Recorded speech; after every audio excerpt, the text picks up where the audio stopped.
Papa Boker Tov. Boker Tov.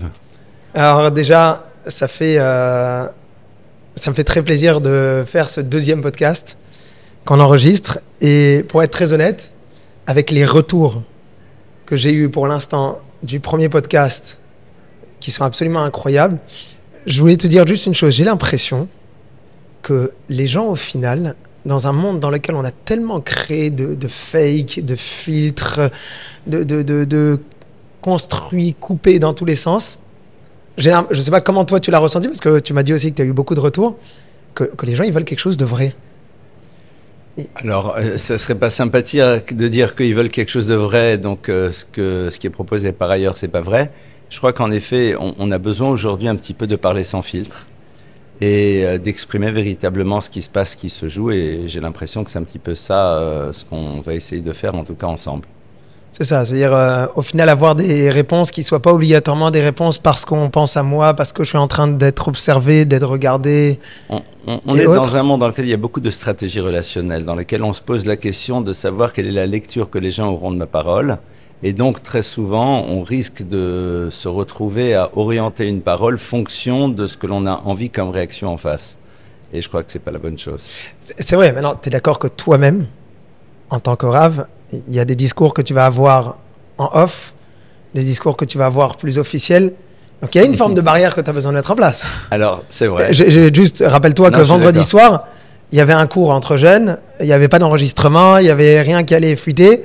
Et bon, tu leur as parlé très très cash, quoi. C'est vrai. Je ne suis pas certain que tu aurais fait exactement les mêmes exemples et autres si c'était plus enregistré ou filmé. C'est vrai, parce que quand tu te retrouves avec les personnes, à ce moment-là, s'il y a quelque chose qui dérange, s'il y a quelque chose qu'elles ne comprennent pas, s'il y a une mauvaise lecture, elles peuvent tout de suite poser une question, t'interpeller, et donc dans ce cas-là, on peut exprimer réellement les choses.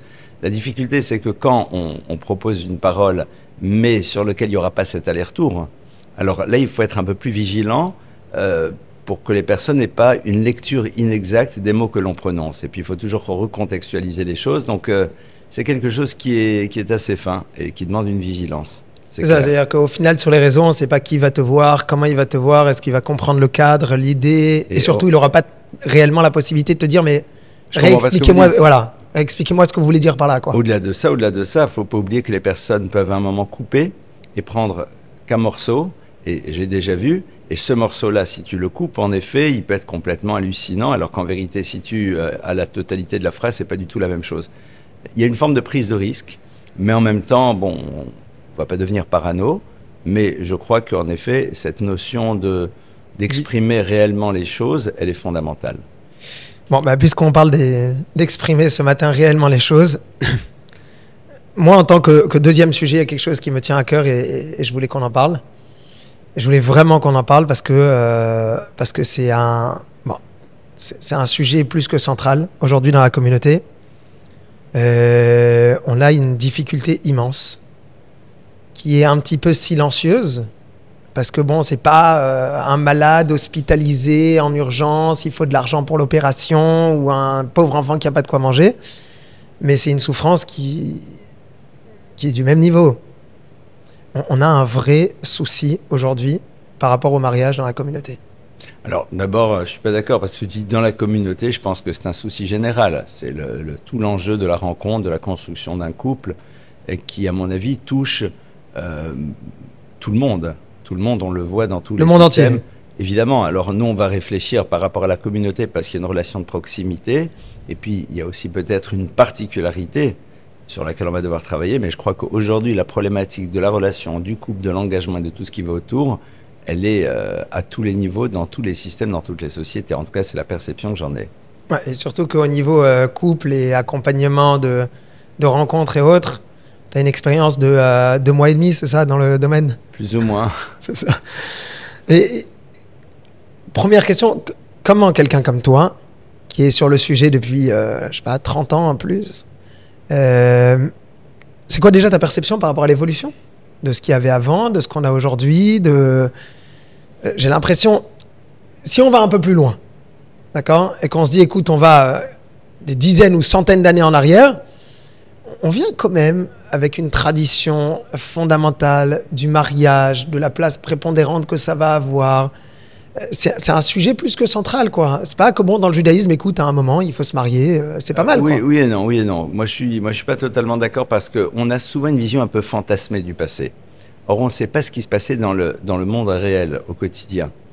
Est-ce que les gens étaient dans une souffrance ou pas? Est-ce qu'il y avait des difficultés dans les couples? On n'en parle pas trop. Et je crois que dire à l'époque, alors qu'aujourd'hui, moi, je ne suis pas prêt à rentrer là-dedans. Ce qui est sûr, c'est qu'on sait que ce qui construit une histoire, c'est être capable de mettre en place une structure qu'on appelle une structure familiale. Une structure familiale, c'est une rencontre entre deux êtres qui vont décider de construire ensemble quelque chose, avec toutes les difficultés qui sont inhérentes à la rencontre entre deux êtres radicalement différents, venant d'histoires différentes, etc., etc. Ce qui est sûr, c'est qu'il y a des nouvelles données qui sont présentes aujourd'hui qui rendent les choses plus complexes. Et c'est là où, en effet, il y a lieu de réfléchir. Je crois qu'un des premiers points, par exemple, c'est Internet. Alors, ça va faire sourire parce que là, on est sur les réseaux. Mais au fond, qu'est-ce qui se joue?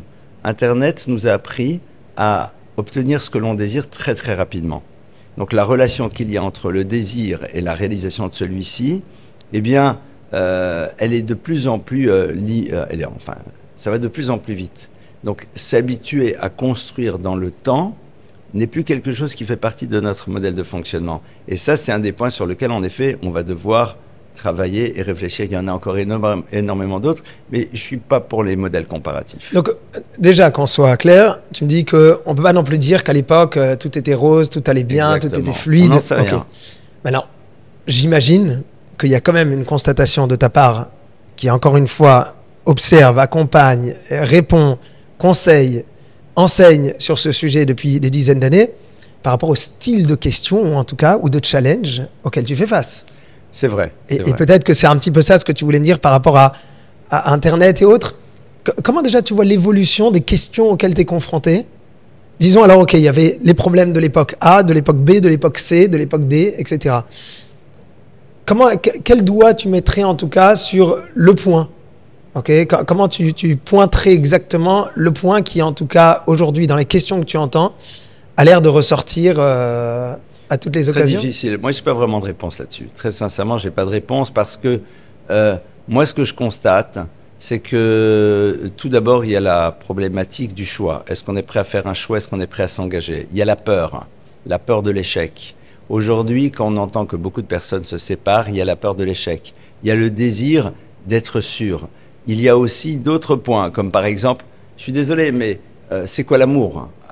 Aujourd'hui, on était baigné de toutes sortes de visions de ce qu'est l'amour à travers la littérature, à travers les films, à travers plein de choses. Donc beaucoup de personnes ont envie que leur vie ressemble à ce qu'on leur a proposé. Ça, c'est sûr que c'est un point qui n'est pas le même qu'il y a 150 ans. Il y a 150 ans, tu n'avais pas une représentation de ce qu'allait être le couple. La représentation, c'était plus ou moins ce que tu avais vécu dans ta famille.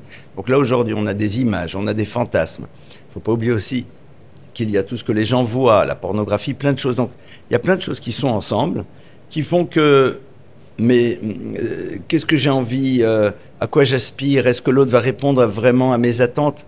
Et à partir de cela, eh bien, on se retrouve face à cette difficulté qui est surtout de se dire, au fond, c'est quoi les fondamentaux autour desquels j'ai envie d'organiser mon existence? Premier point.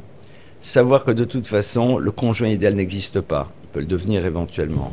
Se poser la question, non pas de savoir si je suis face au conjoint idéal, mais est-ce que moi-même je me donne les moyens d'être le conjoint idéal? C'est le genre de choses très fondamentaux, qui sont fondamentales, pardonne-moi, qui sont à installer dès, j'ai pas envie de dire le plus jeune âge, mais très tôt, pour avoir les idées claires. Ah, attends, papa, 2 secondes, parce que on se calme. Non, dans ta réponse, tu m'as donné 8 thèmes de conférence, quoi. Qui chacun, normalement, devrait faire une conférence, atelier, débat, questionnement et autres. Et avec ta permission, je voudrais qu'on reprenne un petit peu tous les éléments que tu as cités très rapidement et commencer ensemble à se dire, bon, ok, on a constaté qu'il y a un vrai souci et je pense que toi, ça te vient. Et comment est-ce qu'on va pouvoir déjà gérer ça? Mais est-ce que, avant les réponses par rapport au souci, je pourrais te demander une question très perso? Vas-y. J'ai la liberté de pas y répondre. Ouais, 100%. Super. Alors dans ce cas, c'est très perso parce que ça me touche vraiment et je voudrais savoir comment tu gères ça. Je t'avoue que voir aujourd'hui des jeunes qui cherchent à se marier et qui n'arrivent pas, Et justement, on va en parler. Comment se fait-il une rencontre, 3 rencontres, 20 rencontres, et ça bug, et chaque fois ça marche pas, et je vois mes amis qui se marient, qui ont des enfants, et entre guillemets, moi c'est facile pour moi. J'ai eu un cadeau d'H&M, je me suis marié très rapidement, grâce à Dieu, j'aime ma femme, tout se passe bien, les enfants, etc. À l'intérieur de moi, j'ai une souffrance immense par rapport à toutes ces personnes qui cherchent et qui n'arrivent pas. Comment toi, tu arrives à gérer la position un petit peu de rave, de rabbin, et partager cette... Je te promets, des fois, ça me fait mal à la tête quand je dors, quoi. Je me dis, je m'endors et j'ai mal au cœur. Je me dis, bah, oh Hachem, je m'endors, j'ai une famille, j'ai tout. Et je suis confronté à des gens qui rêveraient de ça et ils n'arrivent pas. Comment toi, tu gères un truc pareil? Alors bon, moi j'ai un modèle que je n'ai jamais compris qui fonctionne un petit peu comme ça. C'est vrai qu'en tant que Rav, très souvent les gens viennent et te racontent beaucoup de problématiques auxquelles ils sont confrontés. D'abord, si on n'a pas une distance émotionnelle, alors on ne peut pas véritablement écouter réellement ce qu'ils disent parce que ça nous bouleverse. Et parfois, on ne va pas dire les bonnes choses par rapport à ces personnes. Donc, on est obligé de faire ce travail, de distance. Évidemment, de se mettre en distance. Alors, de se mettre en distance devant eux. Devant eux. Moi, je te parle quand je suis rentré après dans ma chambre à coucher. Après, je fais le choix de ne pas trop y réfléchir parce que si j'y réfléchis de trop, c'est bouleversant. Et c'est vrai que c'est aussi bouleversant parce que c'est comme quand je donne un cours sur le couple. Alors, c'est rare que je donne des cours sur ça parce que beaucoup de personnes en parlent, mais je rentre à la maison, je me dis, waouh, c'est super, je leur ai parlé, ils rentrent. Ils sont seuls, et moi je rentre, et grâce à Dieu, j'ai le bonheur d'avoir une famille. C'est vrai que ça fait terriblement mal, clairement. C'est vrai que ça fait terriblement mal.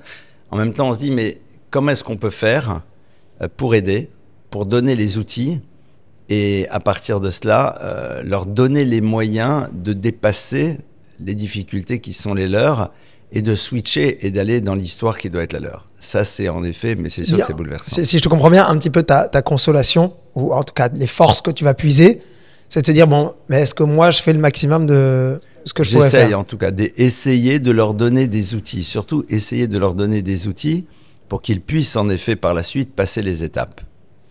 Alors, bon. Alors, je t'arrête. C'est beaucoup plus bouleversant par rapport aux jeunes filles que par rapport aux jeunes gens. Parce que très rarement les garçons viennent et expriment leurs difficultés à trouver. Et généralement, ils l'expriment, mais pour beaucoup en tout cas, pour beaucoup, on ne sent pas véritablement que ça les bouleverse. Pourquoi est-ce que parce qu'ils disent « j'aurai toujours le temps », alors qu'on sent bien qu'au niveau des jeunes femmes, il y a ce désir de construire une famille, ce désir de donner la vie. Et c'est vrai que c'est plus prégnant, c'est quelque chose que l'on ressent plus. Je ne suis pas en train de dire que tous les garçons et toutes les filles, évidemment, ça serait ridicule, mais j'ai l'impression que c'est quelque chose quand même qu'on ressent beaucoup plus fortement au niveau des jeunes filles, surtout, et là je mets les pieds dans le plat, quand elles ont l'impression qu'on ne les regardera pas parce qu'elles ne correspondent pas exactement à l'image que les garçons ont envie d'avoir de leur future femme au niveau ne serait-ce physique. Et ça, à un moment, je suis désolé, on ne peut pas ne pas en parler et ne pas poser la problématique. Alors là, tu as parlé en fait de 2 sujets exact. Que je comptais aborder. Comme d'habitude. Oh Hachem, je connais mon père depuis quelques années. Mais parlons du premier sujet. Puisque tu as parlé de l'âge. D'accord. Effectivement, je te rejoins à 100% sur ce point-là, que oui, un garçon pas pressé. Et des fois, je rencontre des amis, 25 ans, 28 ans, et alors, tu cherches à te marier? Ah, mais pas du tout, c'est pas du tout le sujet en ce moment, on verra dans 4-5 ans. Est-ce qu'à un moment, il y aurait un âge défini? Alors, on sait qu'il y a une Mishnah qui va nous parler de base, mais non, bon, on sait que l'époque de la Mishnah sur ces points-là va pas exactement correspondre par rapport à ce qu'on va vivre aujourd'hui, mais...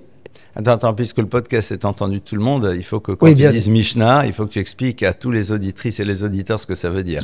Merci beaucoup de me reprendre. On sent l'expérience qui fait qu'il faut faire attention à cela, surtout quand moi j'habite en Israël, il y a certaines choses plus évidentes.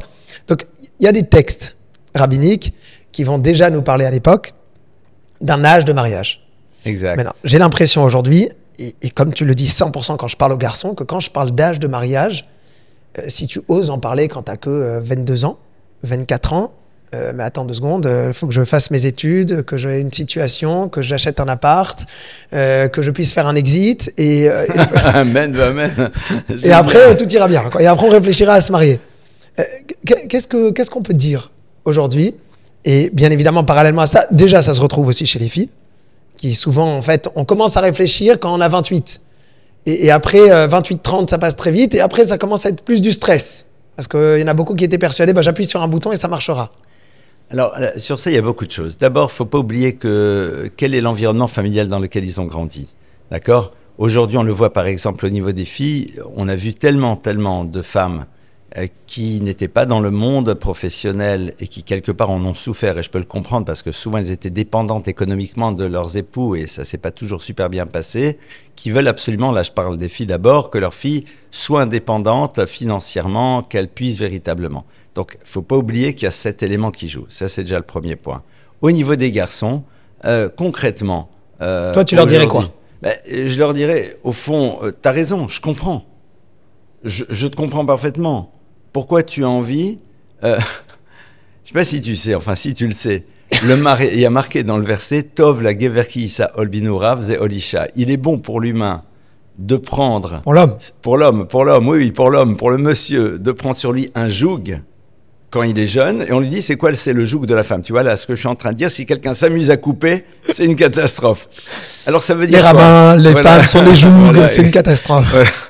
Donc ça veut dire quoi? C'est quoi un joug? Un joug, ça n'a pas de dimension péjorative, mais on parle de manière particulière au masculin, à l'homme. Pourquoi? Parce que maintenant quand tu es marié, tu es obligé de tenir compte de quelqu'un d'autre. Un joug, c'est tout simplement, tu ne fais pas ce que tu veux comme tu veux de la manière dont tu le veux. Tu n'as pas envie de parler ce soir, ton épouse a besoin d'échanger avec toi, tu vas échanger avec elle. Donc on dit, il est bien pour l'homme de prendre sur lui ce que j'appellerais, pas la responsabilité de la femme, parce que ça voudrait dire qu'on la rend irresponsable. Non, c'est-à-dire, sache que oui, en effet, tu vas devoir devenir le supporter de ton conjoint. Pourquoi? Parce que quand je n'ai pas de conjoint à mes côtés, je peux faire ce que je veux. Lorsque j'en ai un, je suis obligé de tenir compte de cette réalité qui est à mes côtés. Et on n'a pas envie de ça. Alors, pourquoi Binéou Rav? J'ai pas envie, ça m'intéresse pas. Et c'est pour ça que la plupart du temps, les gens veulent se marier au moment où ils en ressentent le besoin. Mais tant qu'ils n'en ressentent pas le besoin, c'est-à-dire, comme on dit un peu légèrement, qu'ils kiffent la vie, eh bien, je vois vraiment pas pourquoi je prendrais sur moi et cette responsabilité et ces obligations. Attention, c'est pas valable pour tous. Moi, je rencontre quand même un certain nombre de garçons et je suis admiratif qui, à 22, 23, 24 ans, alors que justement, ils n'ont pas fait, comme tu disais tout à l'heure, d'exit et quoi que ce soit, comprennent l'importance fondamentale de construire et comprennent aussi qu'en construisant, ils vont se construire. Donc, première chose, se dire, mais c'est quoi mon regard sur la vie? Si le but de ma vie, c'est moi-même, l'autre ne sera là que comme étant une ressource par rapport à mon désir de bien-être, bon, ben dans ce cas-là, évidemment, tant que je ne ressens pas le besoin de cet autre au quotidien, eh bien, pourquoi je m'engagerais là-dedans? Certains appelleraient ça une forme d'égoïsme ou d'égocentrisme. Et alors, donc en fait, la première idée que tu me dis, c'est les emmener à réfléchir sur qu'est-ce que j'attends de la vie à travers la construction. Qu'est-ce que la vie attend de moi? Qu'est-ce que la vie attend de toi? Mais je comprends complètement qu'un garçon n'ait pas envie. Je l'entends. Dans un environnement dans lequel on dit, mais au fond, ce qui est important, c'est toi et toi-même. Et à partir de cela, le principe de responsabilité, d'engagement, et puis aussi de renoncer au monde des possibles, parce qu'on ne va pas se la raconter.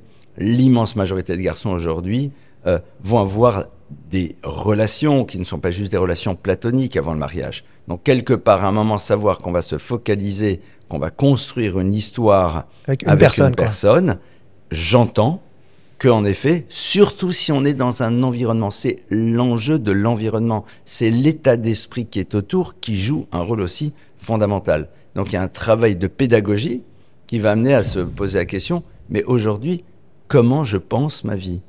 Qu'est-ce que ça représente véritablement pour moi? Il y a quelque chose de beaucoup plus profond sur lequel il faut travailler.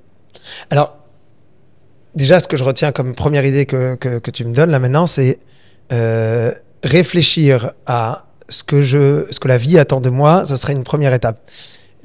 J'ai toujours pas réglé une partie du passouk. Pourquoi Binéou Rav, quoi? Pourquoi jeune?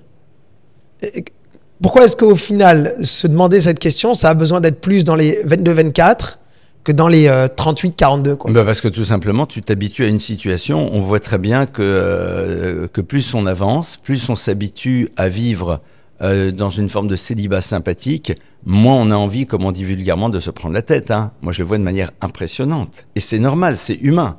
C'est-à-dire, quand on a pris ses petites habitudes, quand on a son rythme de vie, ses copains, ses sorties, ses copines, ses ambiances, etc., au bout d'un moment, eh bien, on a envie de reproduire. Et puis, quand on se regarde dans la glace et qu'on n'a pas l'impression qu'on est en train d'avancer dans la vie, eh bien, au bout d'un moment, voilà, on se retrouve pris dans un système. Et on se crée un système qui me permet de... Et je ne jugerai pas, qu'on soit bien clair, dans tout ce que, en tout cas dans notre échange, il n'y a aucune forme de jugement.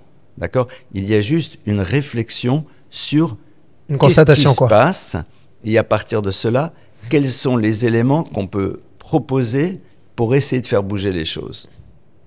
C'est vrai qu'on entend souvent des jeunes qui vont nous dire, écoute, pourquoi est-ce que je me rentrerai dans cette galère, quoi ? Parce qu'il s'est créé une forme de bien-être quotidien, oui. Il gagne sa vie correctement, il n'y a personne qui vient lui dire quoi faire, quand faire, comment faire, à quelle heure ou quoi. Il y a un confort, quoi. Oui, et on s'habitue surtout à ce modèle dans lequel je décide seul. Et l'autre, il est là comme une forme de pièce rapportée. Et tu dis qu'au fur et à mesure que je prends cette habitude, automatiquement, ça va être beaucoup plus complexe. Comme d'habitude. Beaucoup plus complexe après à changer. C'est normal. Maintenant, tu as parlé aussi de cadre.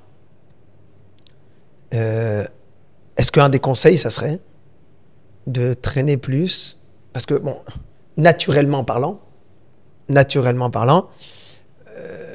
dès qu'il y a des amis qui sont mariés et d'autres qui le sont moins, ou qui le sont pas tout simplement. Ok, qui le sont pas. Dans un cas pareil, ça crée des distances parce que l'ami qui est marié va se retrouver beaucoup plus en couple avec son mari, sa femme, ses enfants, etc. et rentre dans une autre dimension de vie. Et ceux qui ne le sont pas restent dans cette dimension de célibataire. De manière naturelle, on reste beaucoup plus entre célibataires. Mais entre célibataires, si tu dis, c'est quoi le cadre qui me challenge quelque part, qui me pousse à dire, attends 2 secondes, qu'est-ce que j'attends de ma vie, qu'est-ce que la vie attend de moi, comme tu l'as très bien dit, j'ai besoin de me demander qu'est-ce que j'attends de construire, etc. Comment d'un côté, j'arrive à le créer, mais d'un autre côté, mes amis, ce sont automatiquement des amis tous célibataires. Et j'ai plus que ça, j'ai l'impression qu'on a un phénomène parfois, parfois même souvent, où il y a un groupe de célibataires qui, en fonction des villes, des communautés, des pays et autres, restera à peu près toujours le même. On voit toujours les mêmes têtes. Et là, il y a un blocage. On se dit, je ne vais pas me marier avec ceux que je connais depuis 10 ans, quoi. Alors, il y a 2 choses là-dedans. La première, c'est sûr qu'on ne va pas se marier avec sa meilleure copine, alors qu'au fond, why not et pourquoi non? Moi, j'aime bien dire ça aux gens. Ils disent, pourquoi non? C'est quoi le problème? Non, on se connaît. Non, je la connais. Depuis trop longtemps. Ben justement, c'est super. Donc, on se connaît. Donc, allez-y. Et alors, est-ce que c'est un besoin de nouveauté, un besoin de... J'en sais rien. Ça, c'est déjà le premier point. Et puis... Que je comprenne bien juste ton point avant, Mekhila, de te couper. Ça veut dire en 2 mots, tu dirais aux jeunes, mais regardez autour de vous, quoi. Oui, mais vous êtes avec des gens avec qui vous aimez bien parler, avec qui vous aimez bien discuter, avec qui vous sentez bien. Mais alors, allez-y, next. Next. Non, et j'ai jamais eu d'ailleurs de réponse claire sur mais pourquoi non? Qu'est-ce qui manque? Non, mais alors, souvent, c'est la réponse à 2,50 francs, il n'y a pas le pchit. Il n'y a pas le pchit. Ça fait partie de mes questions, hein, je te préviens. Alors, mais moi, j'adore ça. Enfin, j'adore parce que il y en a plein qui me disent, non, mais je veux être sûr. Et je leur donne une réponse qui n'est pas sympa. Je leur dis, toutes les personnes qui ont divorcé étaient sûres d'être avec la bonne personne. En tout cas, on espère. Que le jour du mariage, tu verras quelqu'un qui est en train de dire, écoutez, je suis pas sûr que c'est la bonne personne, mais j'y vais quand même. Évidemment que non. Donc la certitude que c'est la bonne personne ne veut rien dire. Le fait d'être obsédé par l'autre, souvent d'ailleurs, est-ce que c'est de l'amour, c'est du désir, tout ça c'est complexe. Par contre, ce que j'ai remarqué, c'est très intéressant quand tu parles de ces groupes d'amis qui au passage s'entretiennent, se remontent, se donnent des énergies, c'est nécessaire, se renforcent. Ce qui est très intéressant, c'est que quand, par exemple, on organise une soirée, un cours, un dîner-débat, tu constates que les gens vont d'abord avec les personnes qu'ils connaissent. Et ouais. Ça va, détends-toi. Il y a 150 personnes. Sur les 150 personnes, tu vas d'abord aller vers les 10 personnes que tu connais, mais tu en as 140 autres que tu peux découvrir. Et là, c'est intéressant. Parce que j'ai l'impression que dans un monde très cool, très ouvert, etc., on a peur d'aller vers quelqu'un qu'on ne connaît pas. Mais pourquoi? Parce que peut-être que ça pourrait ouvrir à d'autres perspectives. Et ça, on a l'impression qu'on aime bien parfois rester dans ces zones de confort. Il n'y a pas de jugement, mais il y a quelque chose, moi en tout cas, qui m'échappe. Et donc, qu'on soit bien clair, hein, dans ce genre de choses, il faut être proactif. Non, non, non, toi tu te mets à cette table, toi tu te mets à cette table, ça fait un peu patron, mais au bout d'un moment, oh les copains, n'ayez pas peur à un moment de découvrir d'autres personnes que vous ne connaissez pas. Là, je veux vraiment parler de ça. Je veux parler de ça parce que bon, toi, grâce à Dieu, tu as une qualité, tu aimes l'humain. Si tu fais ce que tu fais, c'est parce que tu aimes les personnes. Okay. Quand on était petit, tu te rappelles, tu me demandais qu'on peut avoir dans la rue des dizaines de personnes qui passent. Par contre, le touriste, surtout à l'époque où il n'y avait pas les téléphones et tu demandais à ton téléphone, le touriste qui demandait son chemin, il a demandé à toi. Donc, faut croire que il y a marqué poteau indicateur là-dessus. Il faut croire que les gens, ils ont une certaine forme de sentiment quand ils te voient et qu'ils peuvent y aller. Donc, par où c'est? Est-ce que c'est ouvert? J'en sais rien. Je me rappelle très bien, tu disais chaque fois, ça me tombe dessus, les questions bizarres. Mais non, tu as cette qualité d'aimer l'humain. Ok. À un moment, il y a des gens aussi qui sont qui ont un peu plus honte, qui ont plus de difficultés. Mais moi, je constate tout à fait ça, que on va faire des chavettes pleins, tu vas avoir effectivement, comme tu as dit, 150 jeunes. Déjà, en dehors de rester avec les personnes qui sont, tu vas avoir les filles qui vont se mettre ensemble. Mm-hmm. Et les garçons qui vont se mettre ensemble. Qu'est-ce qu'on peut leur dire? Comment tu pourrais encourager les jeunes aujourd'hui, si tu leur adresses un message, comment tu me dirais de leur parler pour leur dire n'ayez pas peur de découvrir l'autre, ça peut être exceptionnel. Alors, c'est fantastique de découvrir l'être humain. Il y a le discours, je crois qu'au bout d'un moment, il ne faut plus être dans le discours, il faut être dans l'action. L'action, c'est par exemple créer, alors je te donne un exemple très simple, créer des tables et nous-mêmes les installer. Créer autour de la table un sujet sur lequel ils vont devoir échanger, sur lequel ils vont pouvoir se parler. Il y a en effet ici une démarche proactive que l'on doit mettre en place pour que les gens arrivent à un moment à se retrouver, à échanger ensemble et être en point de départ d'une rencontre, d'une relation. Ce qui est important, c'est quoi? C'est que les relations d'amitié rarement vont faire aboutir à une relation de couple. Pourquoi? Parce que alors j'en sais rien en vérité, parce que parfois ça aboutit, mais qu'on le veuille ou pas, moi je suis très pour les présentations. Ah, le chidour qui va revenir. Non, et c'est quoi la présentation? En vérité, regarde, moi je connais des gens, ils sont mariés parce qu'ils étaient assis côte à côte à un mariage, mais en vérité, la personne qui organisait le mariage a créé des plans de table en se disant tiens, celui-là, je vais le mettre à côté de celle-là, celle-là, je vais le mettre à côté de celui-là, parce que de ce que je connais, j'ai l'impression que ça peut matcher. C'est un chidour. Il a fait un coup double. C'est une présentation, c'est une vraie présentation, mais il faut le faire de manière intelligente. Pourquoi? Parce que d'abord, quand on fait en telle sorte que des personnes se rencontrent et qu'on leur dit, alors parfois on ne va pas leur dire pourquoi, il y a déjà la création d'un lien différent à travers le fait que on fait en telle sorte qu'ils se rencontrent. J'ai l'impression que l'état d'esprit de celui qui crée cette rencontre va impacter. Alors ça fait un peu mystique, mais j'y crois profondément et pas juste j'y crois, c'est des choses que j'ai pu constater. Parce que réussir à faire en telle sorte que dans les relations, les gens sortent à droite à gauche, ils arrivent à un moment à rencontrer et puis se dire tiens, j'aimerais continuer, ça arrive évidemment, mais au fond, peut-être qu'il faut prendre les personnes et commencer à parler avec elles. Qu'est-ce que tu attends? Qu'est-ce que tu voudrais? Quels sont tes fondamentaux? Quelle est, d'après toi, la personne dont tu aurais besoin pour te sentir heureux au quotidien? Et à partir de cela, faire avancer les choses. Alors, là maintenant, tu m'as parlé et tu m'as donné une très bonne réponse par rapport à nous, les organisateurs. Alors, nous, les organisateurs, c'est nous avec un immense N. Oui, bien sûr. Qui inclut n'importe quelle personne qui s'investirait. Bien sûr. Et peut-être qu'on veut que tu voudrais leur dire quelque chose.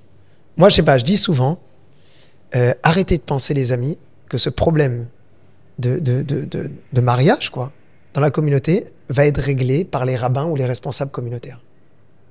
Arrêtez de penser qu'il n'y a que les rabbins qui peuvent régler cette histoire. Moi, je suis très pour que les gens se fassent des thérapies, très sincèrement. En dehors des thérapies, je parle même de la présentation. Avant même de parler de thérapie, au sujet que je vais vouloir aborder, mais c'est-à-dire, monsieur lambda, madame lambda, monsieur et madame tout le monde, quoi. Alors tu connais quelqu'un, présente. Super d'accord avec toi. Et je vais te raconter une histoire. C'est l'histoire d'une jeune fille qui était plus très jeune et qui s'est fiancée. D'accord? Elle s'est fiancée. Elle habitait justement en Israël dans une maison dans laquelle il y avait des voisins de partout. Et les voisins, certains voisins sont venus, etc., avec les grandes embrassades, Mazal Tov, Grand bouquet de fleurs, superbe, Mazal Tov. etc. Et elle, à un moment, elle a explosé. Elle a dit, mais vous savez combien ça me fait de la peine? Elle dit... De quoi, le bouquet de fleurs? Non, non. Ils leur ont amené un bouquet de fleurs et elle a... Je vais te dire la suite. Elle dit, vous savez combien ça me fait de la peine? Elle dit, ça fait 20 ans, puisqu'elle avait plus de 40 ans, que je cherche à me marier. Pas une fois, vous avez tenté de me présenter quelqu'un. J'aurais pu peut-être à ce moment-là dire au bout de la deuxième rencontre, ça n'a aucun rapport. Mais au moins, montrez-moi que vous vous intéressez à moi. Alors, il faut faire très attention parce que si on fait rencontrer n'importe qui de n'importe quelle manière, ça donne du n'importe quoi. Mais, et ça je suis d'accord avec toi, on a toutes et tous la possibilité de créer un monde de rencontres. Mais pour ça, il faut prendre du temps, il faut s'investir. Moi, je connais par exemple, je pense à un couple à Londres où il y a une femme qui est là-bas, elle travaille dans la tech, enfin aucun rapport, mais elle est tellement préoccupée par ses copines, elle en a marié, je crois, 7, 8, 9, 10. Pourquoi? Parce qu'elle met dedans toute sa tête et elle réfléchit. Elle voit un garçon, elle note qui il est, comment il est, elle lui parle un petit peu, elle réfléchit après, mais attends, laquelle de mes copines, etc., etc. Et ça, on peut tous le faire. Mais pour ça, il faut aimer d'abord les autres et il faut aussi essayer de s'imaginer ce qu'ils vivent. Tu sais, quand on a le bonheur de marier nos enfants, on réalise ô combien ce que peut être la souffrance de ceux qui ne les ont pas encore mariés. Ça, par contre, ça me bouleverse. Ça me touche énormément parce que je sais, parce que quand, grâce à Dieu, toi, tes frères, tes sœurs, vous étiez dans les périodes dans lesquelles on cherchait à savoir qui vous présenter. Eh bien, évidemment, je précise, après, c'est vous qui choisissez, mais faire en telle sorte donc de créer des rencontres. Combien, en tant que parent, on est là, préoccupé, avec une réflexion, tellement on a envie que les enfants puissent construire. Et c'est vrai que ça, par contre, c'est quelque chose qui touche énormément. Et je crois, et tu as raison, on doit toutes et tous être capables, au moins, de s'investir là-dedans. Et même si on ne s'investit pas parce qu'on dit « je connais peu de personnes », je suis désolé, priez alors. Priez. Alors il y a des gens, ok, il y a des gens, ils ne sont pas croyants, donc ils vont me dire « bon, vous allez prier ». Vous savez, même si vous n'êtes pas croyant, mais prier, c'est quoi? C'est désirer profondément quelque chose pour l'autre. Et ça amène des énergies positives. Il y a des gens qui disent, ouais, Dieu, je sais pas. Ok, d'accord, on en parlera un autre moment. C'est pas le sujet. Mais tu es d'accord que quand tu as une volonté positive pour l'autre, une aspiration profonde, que l'autre ait quelque chose dont il a besoin, que ça lui arrive rapidement de manière positive, ça fait avancer les choses. Alors au moins ça. Et c'est un état d'esprit. Il y a même le concept, c'est un petit peu un texte du Talmud, on cherche souvent des ségoulottes, des amulettes en tout genre. Kol mitpalel al chavero. Oui, c'est ça, prier pour l'autre. Prier pour l'autre. C'est-à-dire, ça concerne même le célibataire. Oui. Investis-toi à au moins, même si toi tu cherches pour toi, te dire, bah, si cette fille ou ce garçon ne me correspond pas à moi, auquel de mes amis ça peut marcher, quoi. Voilà, exact. Et il y a plein de shiluchim il y a plein de rencontres qui ont fonctionné parfaitement dans ce cadre-là. Bon, alors là maintenant, on a déjà abordé un premier point par rapport aux jeunes. N'ayez pas peur d'aller vraiment vers l'autre. Exact. Et c'est vrai que c'est dur. Hein. Tu sais que c'est impressionnant ce que tu me dis. Hier soir, j'ai rencontré justement deux jeunes et qui me disaient, moi j'ai peur d'aller vers des personnes que je ne connais pas. Donc on voit bien que c'est pas si simple. Pourtant, on est dans un monde détente. C'est pas si simple. T'as un conseil à leur dire par rapport à ça? D'abord, je trouve ça très beau parce qu'il y a une forme de pudeur. Ouais. Maintenant, la difficulté souvent, c'est qu'ils ont peur de se faire jeter. D'accord? Et donc, c'est vrai que c'est bouleversant quand tu as 20, 21 ans, tu vas vers quelqu'un et que la personne, elle te jette ou elle te calcule pas. Si tu n'es pas bien construit, c'est difficile. Moi, je suis pour ce que je leur ai dit, écoutez, d'abord, il n'y a pas d'enjeu. Il n'y a aucun enjeu. Vous allez vers quelqu'un. Si dans ta tête, il n'y a pas d'enjeu. Si quand tu vas dire bonjour à quelqu'un, tu vas vraiment lui dire bonjour parce que tu as envie de faire sa connaissance et que dans ta tête, il n'y a pas du tout de stratégie relationnelle, nanani, nanana, ça va se percevoir. Ça va se percevoir. Et si la personne en face de toi est bien prendre de la distance, comme dirait l'autre, tant pis pour elle, c'est elle qui n'aura pas le mérite de devenir ton ami. C'est tout. Et prépare-toi dans ta tête, te dire... Prépare-toi dans ta tête, mais n'en fais pas une lecture, n'en fais pas une interprétation. Personnelle, il m'aime pas, voilà. Il veut pas me parler. Et surtout, il n'y a pas d'enjeu. L'idée, c'est de démarrer un échange, il n'y a pas d'enjeu. Voilà, il y a quelqu'un, je suis là, je connais pas grand monde, bonjour, voilà, je me présente, etc. Je viens d'arriver ici, et toi, qui tu es, etc., etc. Et si la personne demande, mais qu'est-ce que tu veux de moi? Rien du tout, j'ai envie de faire connaissance, parce que tout simplement, je me sens un peu seul. On peut dire, parce qu'en effet, je me sens un peu seul, et c'est vrai, pour moi, j'ai envie de créer un lien, une relation avec des personnes. C'est ça. Et j'aime beaucoup cette idée de se dire que si dans ma tête, je suis préparé à l'éventualité que l'autre, il a envie de rester... en français dans le texte. Wait and see, ouais. Exactement, bien en français. Moi, je voudrais parler maintenant d'un autre sujet, bien évidemment dans le thème. Quand tu parlais on a parlé juste avant, de faire en sorte qu'on puisse faire rencontrer les gens, d'accord? Et que chacun a besoin de s'investir à son mariage, de faire en sorte que l'un s'assied à côté de l'autre, et vendredi soir à table, d'inviter l'un en même temps que l'autre, etc. Et les 10 000 autres exemples qu'il puisse y avoir. Mais là, il y a parfois un souci. C'est que on peut faire rencontrer des personnes, et à un moment, tu ressens quelque chose qui est une difficulté, l'autre ne va pas avancer dans la relation, et tu sais que c'est pas pour une bonne raison. Et tu sais qu'il y a un souci, tu sais qu'il y a besoin de thérapie et autres. Comment tu fais pour pouvoir parler et dire à quelqu'un un problème qu'il a, sans pour autant, avec toute la difficulté, il t'a pas demandé ton avis non plus, t'es pas son père ou sa mère, mais en même temps, ça peut être toutes sortes de problèmes. Il y en a par exemple, ils savent pas s'habiller. Ils s'habillent mal. Maintenant. Ouais, bon, ça va. Mais je vois parfois des gens qui s'habillent de façon. Je sais pas, je vais parler d'exemple de garçon parce que je suis un garçon. Mais la chemise, elle est froissée. Je te demande pas tous les jours, est-ce que quand tu vas aller faire ton jogging. Mais là maintenant, tu vas à une soirée, il y aura des garçons, il y aura des filles. Ne débarque pas en chemise froissée ou pantalon qui est trop court pour toi. Ou... Ah, c'est la mode. Ouais, bon, dans un cas où c'est pas la mode. D'accord? C'est qu'au début, même le t-shirt est troué ou ce genre de choses. Bon, ça, on m'a dit que le t-shirt troué, c'est bien. Je croyais que c'était des problèmes de mythes dans les armoires. Mais bon, comment est-ce que tu fais? D'un côté, tu as envie de dire, viens, on prend cet exemple simple de la façon de se présenter et de s'habiller. Et tu as envie de lui dire quelque chose, mais comment tu fais pour lui dire? Alors, tout d'abord, bon, faut être très, très, très vigilant. Je suis pas le flic du bon Dieu. C'est vrai qu'il faut être extrêmement vigilant sur la manière dont la personne risque de vivre la parole que tu vas exprimer, d'accord? Parce que ça, c'est fondamental.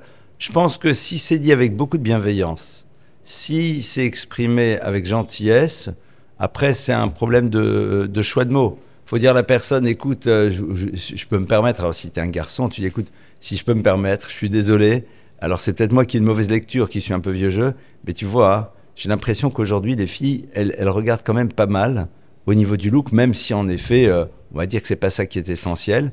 Et moi, je serais toi, très sincèrement, je ferais ceci, cela. Maintenant, peut-être que je me trompe complètement dans mon analyse, mais l'idée, c'est de ne pas dire à la personne, voilà, tu fais une erreur, mais lui dire, au fond, il y a peut-être une donnée que tu ignores. Pour ce qui a amené les personnes vers une thérapie, et je crois que c'est important, parce qu'une thérapie, c'est au fond, un moment, régler ses comptes avec soi-même. Et quelque part, on a besoin d'un tiers avec qui parler, avec qui exprimer. Un thérapeute, c'est ça son job, peut très bien dire à quelqu'un, écoute, j'ai l'impression, mais je crois que ces mots sont très importants. Parce que la thérapie, c'est vraiment un sujet duquel je voudrais... Là maintenant, tu l'abordes au passage, mais c'est vraiment un sujet que je voudrais qu'on aborde ensemble. Oui, complètement. Là maintenant, souvent, on voit des jeunes, et des fois tu te dis, mais pourquoi ça n'avance pas? Qu'est-ce qui se passe? Qu'est-ce qui bloque? Ça correspond, ça marche, c'est des gens bien, un garçon, une fille, qui sont des gens de qualité. Je parle pas malheureusement, parfois, on appellera ça grossièrement des cassos. Ok, celui qui, bon, malheureusement, a eu des grosses difficultés dans sa vie, qui fait qu'il a un très, très lourd bagage sur les épaules et il y a beaucoup de choses à régler. Mais c'est pas du tout le cas de l'immense majorité. On a des gens de qualité, bien, qui, bien évidemment, je te rejoins, ils ont leur passif, ils ont leur famille, le cadre dans lequel ils ont grandi. Tout ça, c'est vrai. Et tu te rends compte que, boum, ça bloque. Et tu sais pas quoi faire. Et des fois, en fait, moi, je t'avoue, j'ai fait rencontrer des gens. Et une fois, garçon, une fille ou autre, qui m'appelle très très vite. C'était au bout de 2, 3, 4 rencontres, je sais pas exactement, alors que ça marchait bien. Ils m'ont dit, au final, non, j'ai arrêté. C'était pas du tout une question, hein. Ils n'étaient pas en train de demander mon avis, ils n'étaient pas en train de me demander un conseil, rien du tout, m'annoncer. Et pour être honnête, hein, quand j'ai écouté la raison, je la trouvais nulle. Et bien évidemment que quand je t'ai posé la question pour savoir est-ce que j'avais raison de penser que la raison était nulle, tu étais d'accord avec moi. Tu me dis, mais c'est quoi cette raison pour laquelle on arrêterait, quoi? Comment dans un cas pareil, je peux faire pour agir envers quelqu'un qui ne me demande pas mon avis, mais en même temps, je sens qu'il y a une souffrance, il y a un problème, il y a un blocage. Venez, on enlève ce petit souci, ce bouchon, et que ça puisse ouvrir. Alors, deux options. La première option sur ça, c'est peut-être que la personne n'a pas au fond vraiment envie de se marier. Il ne faut pas l'oublier. Elle dit j'aimerais, mais tu sais, c'est un petit peu comme quand vous faisiez du raft. Tu te rappelles, je ne sais pas si tu te rappelles, mais quand vous faisiez raft, du je raft, me rappelle, ça c'est sûr. un moment, il y avait le Toi, tu étais généralement en hydrospeed à côté. Voilà, c'est ça. Et donc, il y avait le saut de 7 mètres. Je ne sais pas si tu te rappelles. Oui, il y avait 7, il y avait le 13 aussi. Il y avait le 12 du pont, il y avait le 12, il y avait le 7, il y avait le 4, il y avait le 2 pour les... Des vrais souvenirs d'enfance. D'accord. Mais quelque part, c'est ce qu'on appellerait dans le monde de l'équitation un refus d'obstacle. C'est-à-dire, on est là et on se rend compte que... Et il y a une forme d'angoisse qui nous saisit, qui est là. Non, donc ça voudrait dire que ça y est, maintenant, je vais me marier, quoi. Ça devient vrai. Voilà, ça devient vrai. Et je peux comprendre que brusquement, la personne, elle est là et il y a un refus d'obstacle. Il y a un refus d'obstacle, vraiment, alors que c'est pas un obstacle. Ça, c'est souvent ce qui va se passer. Ça, c'est ce que j'ai pu constater là.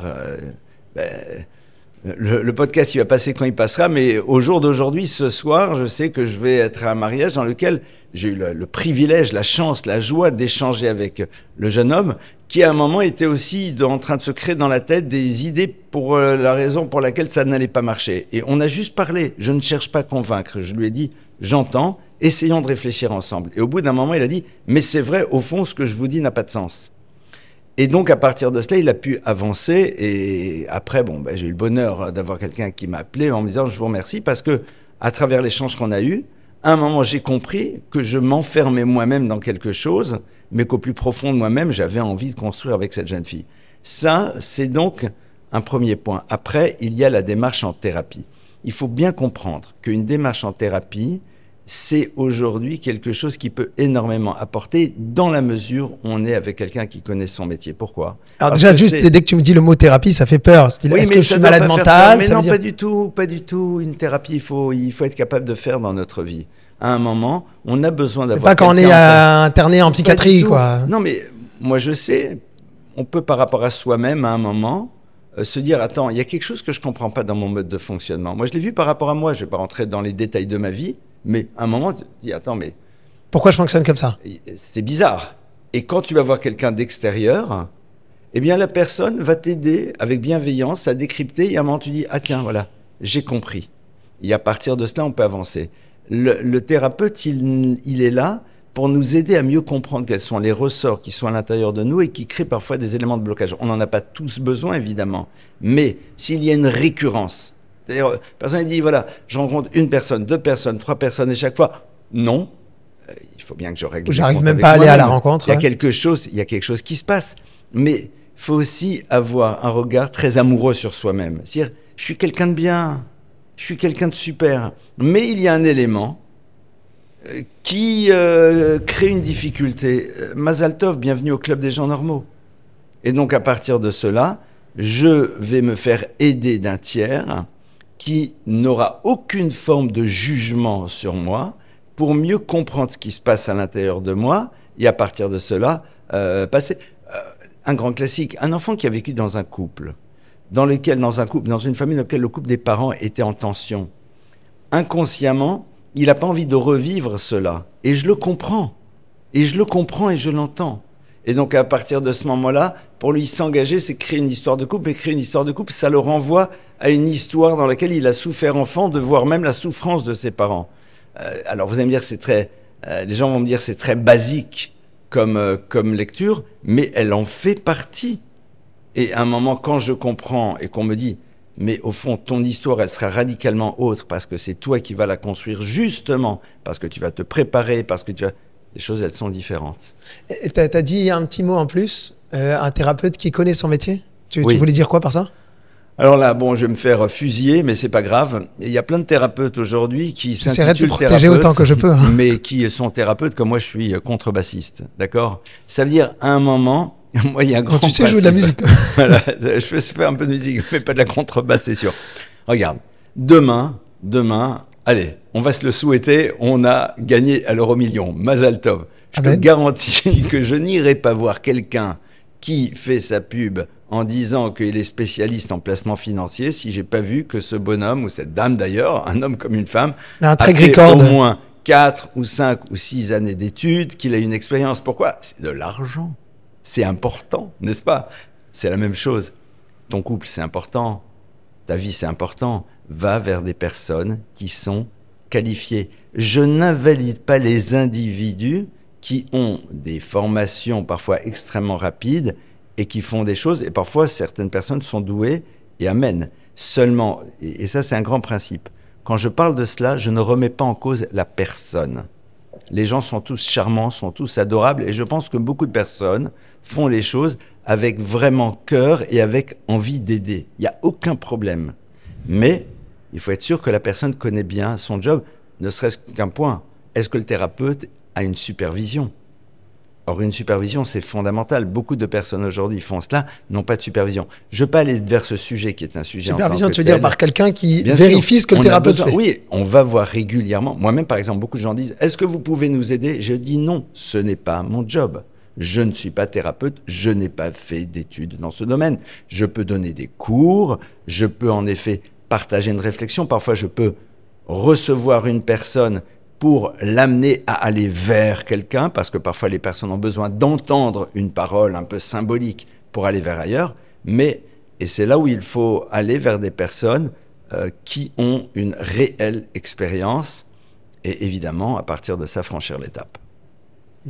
Ça veut dire que là maintenant, ce que tu me dis, et ce qu'on a répondu un petit peu, c'est de ne pas oublier quand on rencontre qu'il faudrait se faire accompagner un peu. Ah, ça c'est fondamental.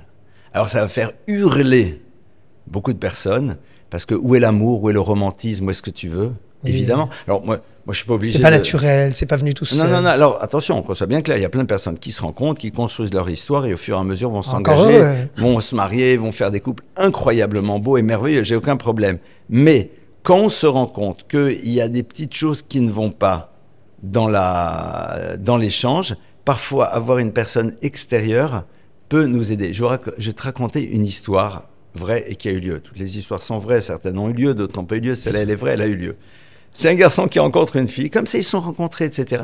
Et puis à un moment, la jeune fille, je lui dis alors, elle me dit, écoutez, il est très sympathique, mais je pense pas que j'ai envie de le revoir.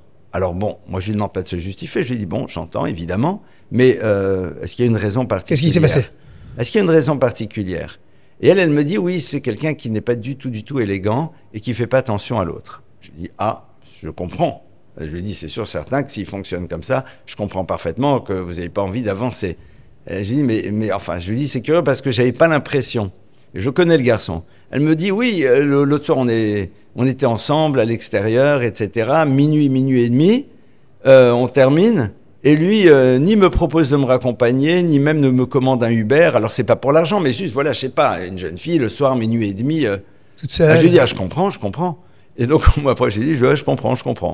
Puis après, j'appelle le garçon, je lui dis, alors, il me dit, je trouve que cette fille est géniale, j'ai vraiment envie de la revoir. Je lui dis, comment ça s'est passé? Il dit, voilà, on est vraiment discuté très, très longtemps. Je lui dis, il dit, quoi tard? Je lui dis, alors moi, je lui dis, et après, tu l'as raccompagnée? Il me dit, ah, surtout pas. Alors je lui dis pourquoi? Mais il dit je voulais pas la gêner.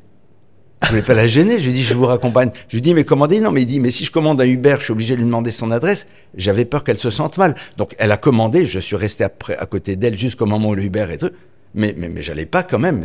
Je voulais pas qu'elle se sente gênée. Donc voilà, accompagner parfois, c'est aussi tout simplement décrypter quelque chose qui était complètement mal compris d'un côté et qui peut amener à un moment à une lecture inexacte et qui peut arrêter. Cette histoire, elle est vraie et elle a eu lieu. Et pour moi, elle est symbolique. Et attention, hein, je ne parle pas d'un petit jeune homme de 21 ans et d'une petite jeune fille de 21 ans non plus. C'était véritablement un garçon construit, qui travaille, elle aussi. Mais c'est tout le problème. Dans son code, c'était gênant, style de dire à la fille, gênant, je vais venir chez toi presque. Voilà, c'est ça. Parce que lui, au contraire, était un garçon très délicat. Et alors peut-être qu'il allait trop loin.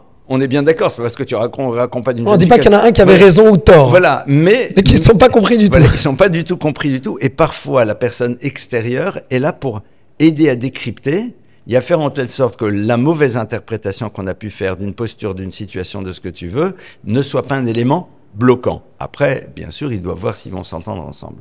Quand tu parles de mauvaise interprétation, ça c'est une chose.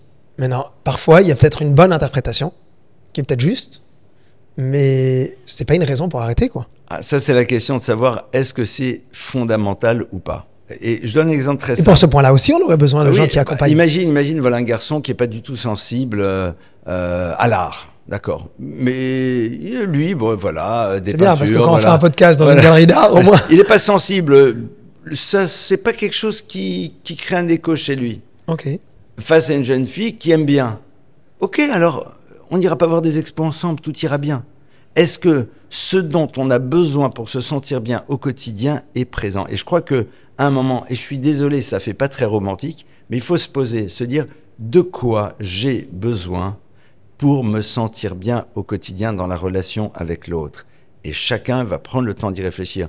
De droiture, de fiabilité, d'engagement, d'altérité, de gentillesse. Par exemple, une des choses les plus fondamentales dans une relation de couple, c'est quoi?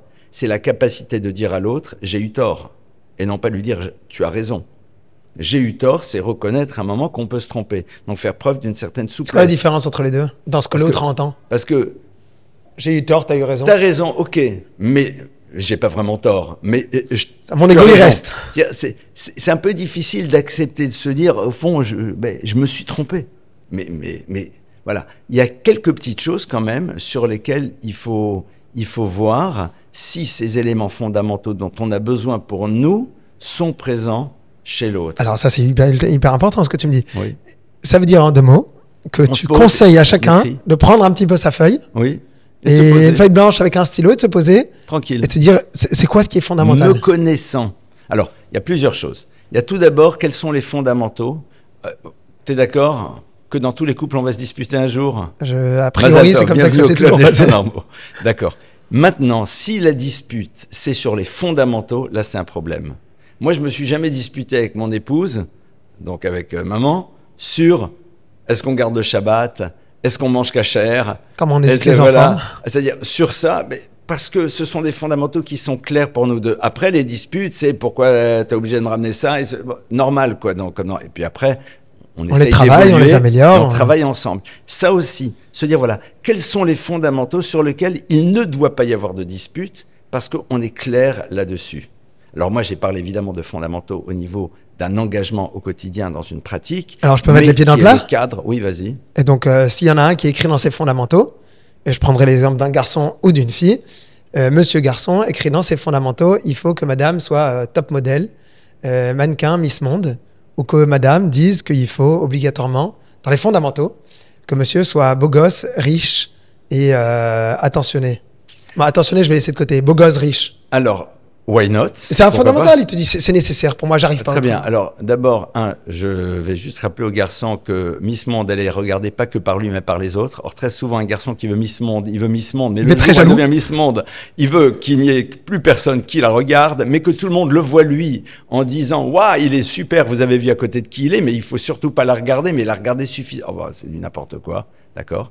Et, deuxièmement, lui dire, pourquoi pas?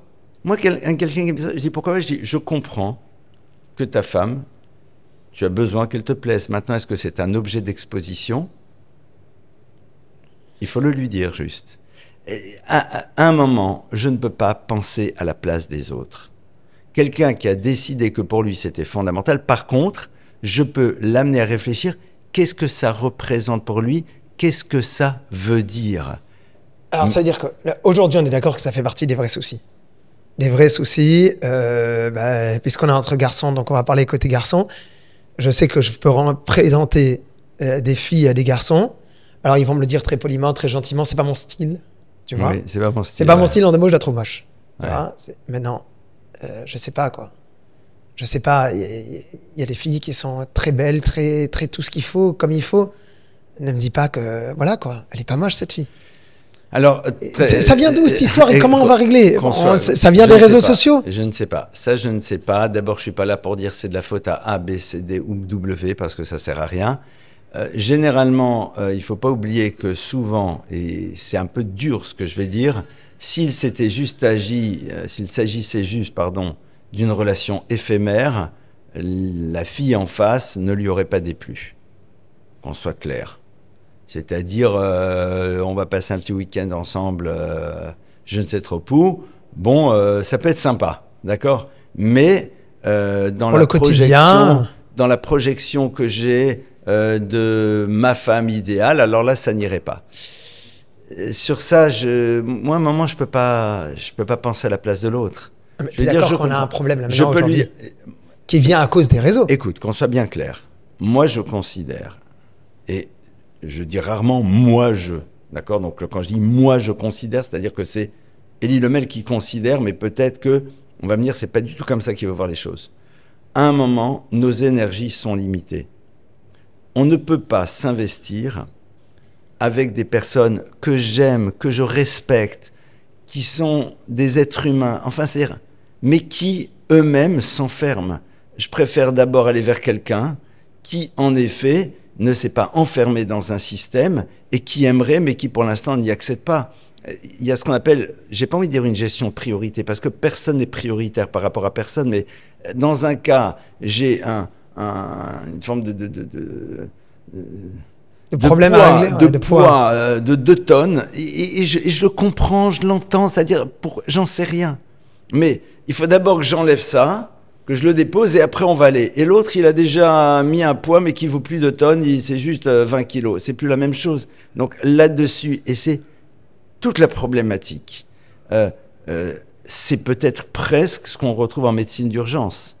C'est-à-dire, on va se tourner d'abord vers la personne vis-à-vis de laquelle on a entre guillemets, même si on n'est pas Dieu, mais dans notre logique, plus de chance de pouvoir l'aider en dépensant le moins d'énergie. C'est pour ça que je suis très, très, très pour de commencer à évoquer ces problématiques-là déjà lorsque les jeunes sont dans le cadre scolaire à 16, 17, 18, 19, 20 ans. Parce que même s'ils disent « je pense pas me marier », mais c'est là on inscrit les fondamentaux. C'est à ce moment-là on en parle, que les pères expliquent à leurs fils qu'une fille, c'est pas un shawarma sur 2 pattes, c'est pas un objet à consommer, qu'une fille comprenne qu'en effet, ce n'est pas à travers le regard qu'on porte sur elle, qui sera un regard de désir, que véritablement elle va exister. Évidemment, on n'est pas dans une société idéale.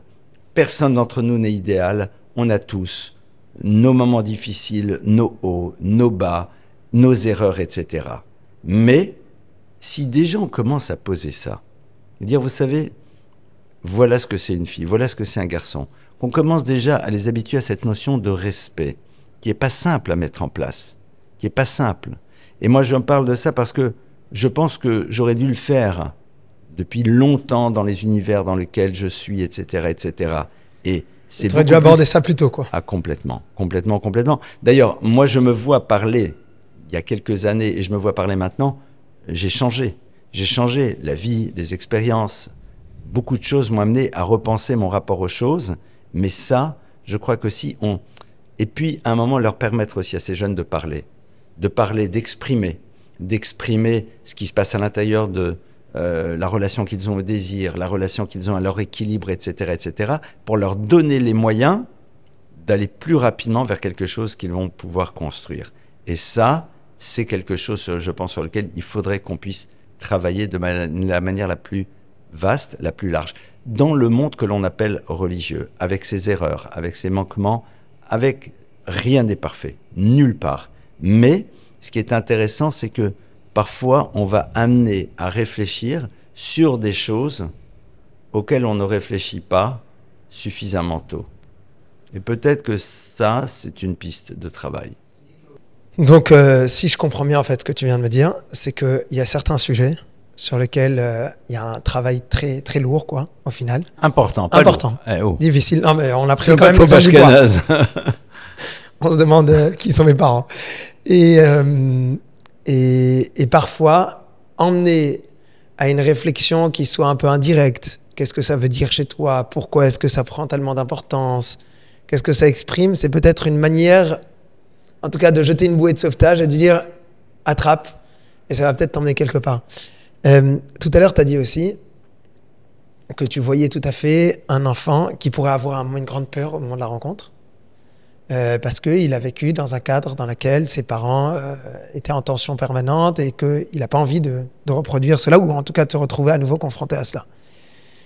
Et ça fait partie des choses, en fait, qui, si je l'élargis un peu, que j'entends souvent. Regarde le nombre de divorces aujourd'hui. Donc, tu vas voir des jeunes, tu dis, mais allez-y, faut y aller, faut se marier. Et ils te répondent, non mais, t'as vu aujourd'hui tous ceux qui se divorcent? Donc en fait, je vais partir, je vais me marier, j'ai une chance sur 2 de me divorcer, je pense qu'on est à peu près à ça. Une chance. En tout cas, une malchance sur 2, t'as raison de faire attention aux éléments de langage, comme tu dis chaque fois. Mais en tout cas, voilà, il y a une possibilité que je me divorce, et donc, bon ben, tu sais quoi, pour les 50% de possibilités que je finisse divorcé, peut-être qu'il faudrait pas commencer, quoi. Et c'est vrai que c'est très bloquant quand tu observes. Sûr, mais je comprends. On est à peu près à ça, non, aujourd'hui, papa, dans les. Je comprends cette anxiété. Il y a un mot qu'on a mis de côté, c'est le mot effort. Oui, en effet, un couple, c'est des hauts, c'est des bas, c'est des tensions, c'est des difficultés, mais c'est des choses merveilleuses. La question, elle est de savoir quelle est la vision, et je reviens un petit peu sur ce qu'on disait au début du podcast, c'est-à-dire que notre difficulté, c'est qu'on veut que la réalité corresponde à nos fantasmes.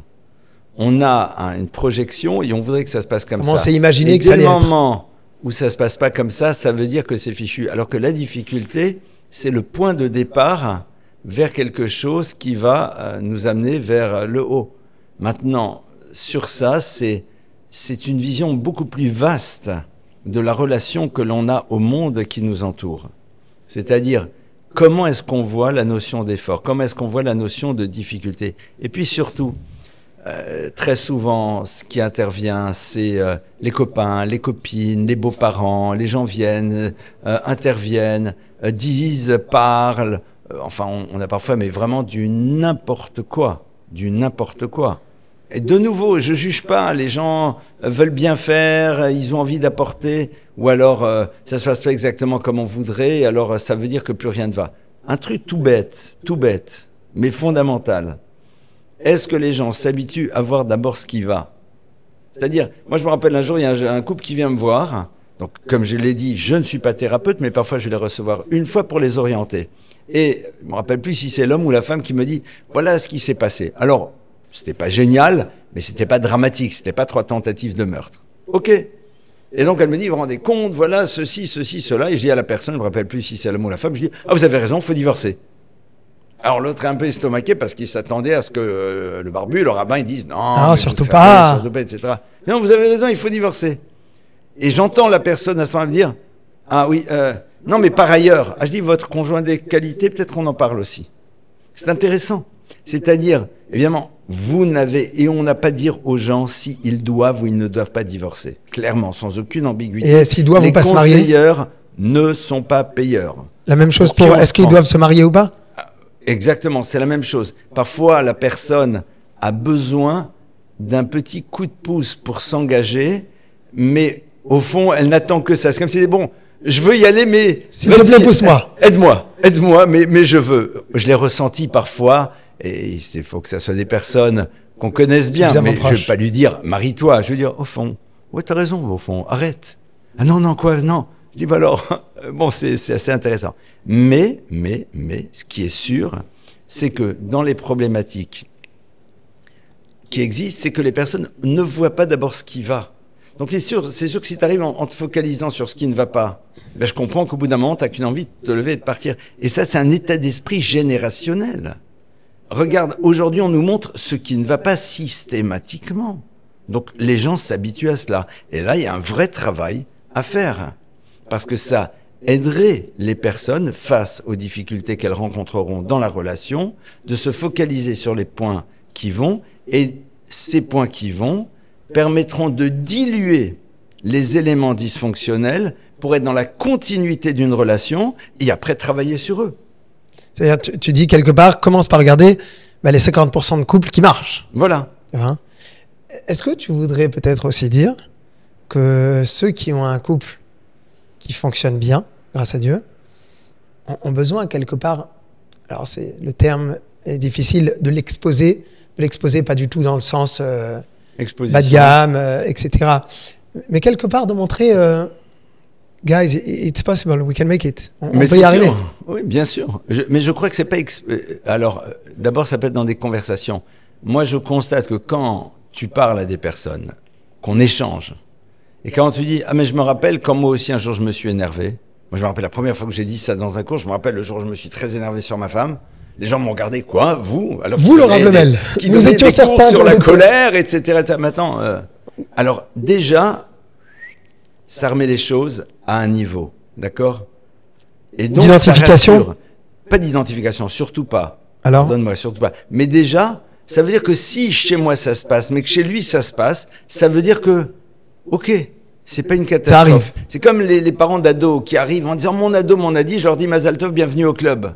Mais je dis mais chez nous aussi. Ah, chez vous aussi. Donc en deux mots, on est dans la normalité, ben, évidemment.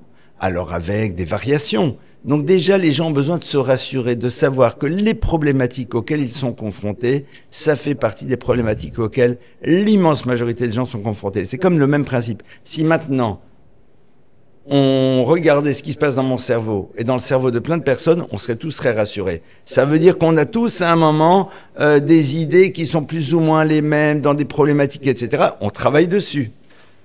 Et ça, c'est fondamental.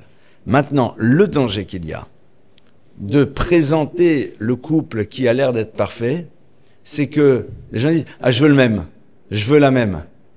Alors qu'en vérité, tu sais pas ce qui se passe dans le monde de l'intimité. Et quand je dis de l'intimité, c'est pas nécessairement de l'intimité au niveau de l'intimité physique. Moi, ce qui m'intéresse, c'est qu'est-ce qui se passe quand la porte est fermée. Hein. Quand les invités sont partis. Quand les invités sont partis, c'est là où l'histoire, elle commence, réellement. Parce qu'avant, on fait tous les beaux, d'accord. Mais expliquer aux gens que les problématiques existent partout et que ça fait partie, au contraire, d'une construction.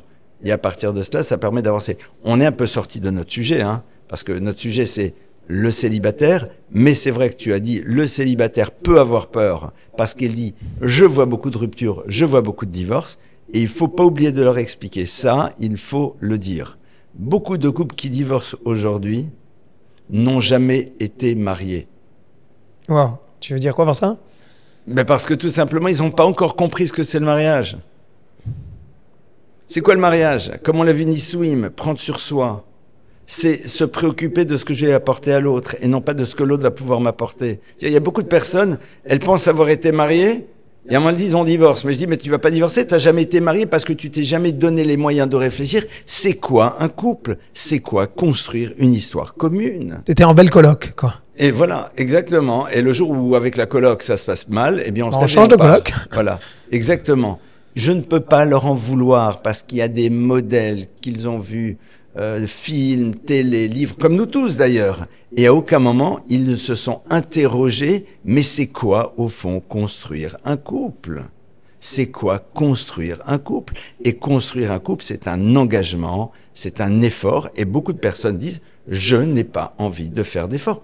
Je l'entends, je ne partage pas, mais je l'entends. Aujourd'hui, n'oublie pas que pour beaucoup de personnes, par exemple, aux États-Unis, de ce que j'ai cru comprendre, il y a un phénomène dans lequel Monsieur reste chez lui, Madame reste chez elle, et on se retrouve de temps à autre ensemble, sympathiquement. Mais quand, à un moment, chacun a envie de se retrouver dans son univers, on se retrouve dans notre univers. C'est plus chambre à part, c'est voilà, maison à part. Voilà, mais c'est sympathique.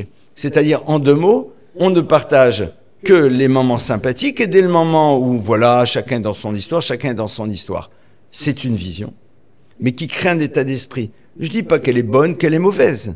Si on a envie de construire un couple au quotidien et une famille, c'est peut-être pas exactement comme ça qu'on va fonctionner. J'ai l'impression que tu sais qu'on est dans un monde dans lequel, au lieu de vouloir lutter contre la problématique, on réinvente des nouveaux modèles pour s'adapter, esquiver à ce qui se passe et parfois un petit peu esquiver sans prendre la mesure de ce qui va se jouer à terme. Et c'est le problème, par exemple, qu'on voit avec la dépénalisation des drogues douces, qu'on le veuille ou pas, je vais pas rentrer dans ce débat, mais à un moment, c'est peut-être trop compliqué de donner du sens à une société qui ne sait plus où est-ce qu'il y a du sens. Et donc, il est plus simple de dépénaliser, ce qui nous permet de fuir un petit peu, qu'on ne D'avoir veuille ce pas, sentiment une de bien-être, réalité. Et à partir de cela, de ne pas se poser la question de ce qui va se jouer dans quelques années. Au niveau de l'état d'esprit, c'est le même problème avec Internet. Parce que les gens, quand on dit « attention Internet », ils disent oh, « arrêtez, vous les ultra-orthodoxes, fanatiques, fermés ». Je dis « non, pas du tout. Nous aussi, on va être sur Internet, on va l'utiliser. Mais attention à ce que ça va construire. Parce que moi, je le vois même pour moi. Je commandais mon billet de train. Si le site est pas en construction, mais s'il y a une maintenance, parce qu'il est 2h du matin, je le payais, ça me stresse. Ouais. C'est-à-dire que je me suis habitué à je veux, j'ai. Dans les 10 secondes. Ah oui. Et donc, ça crée quelque chose à l'intérieur de soi. Eh bien, c'est un petit peu la même chose dans ces domaines. En tout cas, y réfléchir au moins, quoi. Un petit point en plus là-dessus, l'encouragement. Et un petit peu comment on doit se positionner. Nous, déjà par rapport à ce qu'on a dit, moi je sais qu'il y a des moments dans lesquels il y a des personnes qui se sont fiancées, qui sont venues me voir, ça m'a fait très plaisir, et qui m'ont dit que ils étaient invités Shabbat à la maison ou ce genre de choses, et qu'ils ont observé notre couple, et ça leur a donné envie de se marier. Et bon, alors que, grâce à Dieu, il y a aussi une vraie forme de pudeur à laquelle on fait extrêmement attention, mais ils voyaient qu'il y avait une fluidité qui existait, qui les a inspirés. Et ils se disaient, on peut réussir à créer une chose pareille. D'un autre côté, moi, ce que je voulais demander, c'est que, bon, surtout dans la communauté juive, on est parfois un petit peu insistant. Tu viens de finir la bouteille, si Dieu veut, ton mariage dans l'année. Non, mais ça fait 83 bouteilles de vin qu'il a fini, et normalement, il aurait dû se marier 83 fois tous les 2 mois, et ça n'a pas marché.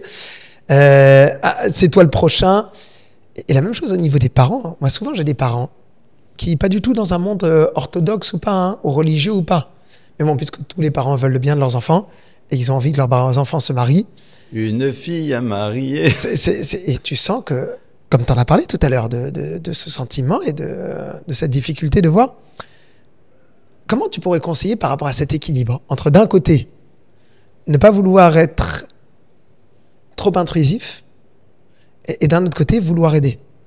Alors, pour ça, je reprends, il y a 2 choses dont tu as parlé. La première partie, c'est l'exemple que donne ton couple. Alors, tu as utilisé un mot qui est fondamental et qui, pour moi, est capital, c'est le mot fluidité. La fluidité dans la relation, ça se construit. Ça prend du temps, mais ça, c'est vrai que quand il y a une fluidité dans la relation, à ce moment-là, ça se ressent profondément. Et ça, c'est vrai que c'est quelque chose qui... Si on le voit ailleurs, ça veut dire que c'est dans le monde des possibles. Si c'est dans le monde des possibles, alors on va pouvoir le construire. Après, sur le reste, on a le droit de faire preuve d'élégance. C'est-à-dire, on est un mariage. Alors, on sait que dans la tradition juive, on aime bien dire aux gens, alors que tu sois la prochaine personne, etc. Un jeune homme ou une jeune fille dont tu sais qu'ils ont envie de se marier réellement. Et pour des raisons X, Y, Z n'y sont pas encore. On a le droit de faire preuve d'élégance. De pas dire à quelqu'un qui a un âge déjà avancé, alors la prochaine c'est toi ou le prochain c'est toi, parce que c'est remuer le couteau dans une plaie. Malheureusement, souvent on n'a pas cette élégance. Donc, même si ça vient d'un bon cœur, on peut dire Mazal Tov, qu'est-ce que je suis content, Bezrat Hashem, qu'on puisse partager ensemble beaucoup de joie. D'accord ? Donc c'est une manière de dire à l'autre que je pense à toi, qu'on puisse partager ensemble beaucoup de joie. Je pense à toi sans mettre du sel, quoi. Voilà, on a le droit d'avoir un peu de raffinement, de noblesse, d'élégance. Et donc à partir de cela, le problème quand on parle au niveau des parents, c'est que les parents parfois ont des schémas très précis sur ce qu'ils veulent. Et donc souvent, ils veulent que leurs enfants se marient, mais en même temps, il faut que ça rentre dans le cadre et dans le schéma défini. Donc c'est eux qui vont bloquer après par la suite, quoi. Et donc parfois, l'enfant va rencontrer quelqu'un. Non, mais tu vas pas. Moi, je me rappelle enfin de cas. Non, mais attendez, ma fille, elle a fait HEC, lui, il a fait HLM, comme dirait l'autre. Mais il est génial, ce garçon. Mais il n'est pas fait pour les études. Il n'est pas fait pour les études. Moi, tu crois que j'étais fait pour les études, même pas en rêve. Ça va trop raté ta vie, mais c'est-à-dire concrètement. Donc elle, c'est une bosseuse. Elle a fait. Et pourtant, maman, les études, elle sait faire. Voilà, d'accord. Donc concrètement, d'accord, mais est-ce que l'autre va être heureux avec lui? Est-ce qu'on va être heureux ensemble? Est-ce qu'il y a des qualités humaines? Parce qu'après, il y a des... Ou alors, non, il faut que ça soit de telle origine, de tel truc, de tel machin. Enfin, les parents, inconsciemment parfois. Et ça serait déjà un autre sujet. Surtout pour les plus jeunes. Parfois, je lance un petit... Plus jeunes parents ou plus jeunes? Non, les plus jeunes enfants. Parfois, quand l'enfant voit qu'il y a une difficulté dans la relation parentale, il ne veut pas se marier parce qu'il a compris qu'il doit rester à la maison pour apaiser la relation entre les parents. Il joue le rôle de zone tampon. Combien de fois j'ai vu ça? Qu'au fond, il veut se marier, mais il sait très bien que le jour où il se marie, il quitte la maison. Le jour où il quitte la maison, c'est un clash. Il y a tellement de domaines, il y a tellement de choses sur lesquelles il faut réfléchir. Donc, on va pas complexifier le sujet. Ce qui est sûr, c'est que les parents doivent être très vigilants sur la projection qu'ils ont par rapport à mon enfant qui est la 8e merveille du monde. C'est peut-être la 8e merveille du monde, mais la 8e merveille du monde, si tu veux qu'il ait des enfants, il va bien falloir qu'il se marie avec quelqu'un. Et on n'est pas là pour exposer l'autre, mais on est là pour savoir est-ce qu'avec cette personne, il peut être heureux. Et en tant que parent, je crois qu'on est pas nécessairement les bonnes personnes pour parler de ça. On n'est pas à la bonne distance. Vaut mieux que ce soit quelqu'un d'autre qui puisse leur en parler. Donc un peu le conseil que tu donnerais aux parents, c'est parfois peut-être même ne pas faire de dégâts, quoi. Ouais, clairement, ne pas faire de dégâts. Ou alors, ah non, quoi, attends, mais il a quel âge, quoi? Il a 2 ans de moins que toi? Ah non, mais c'est pas possible. Tu vas quand même pas te marier avec un mec comme ça. Ils habitent où?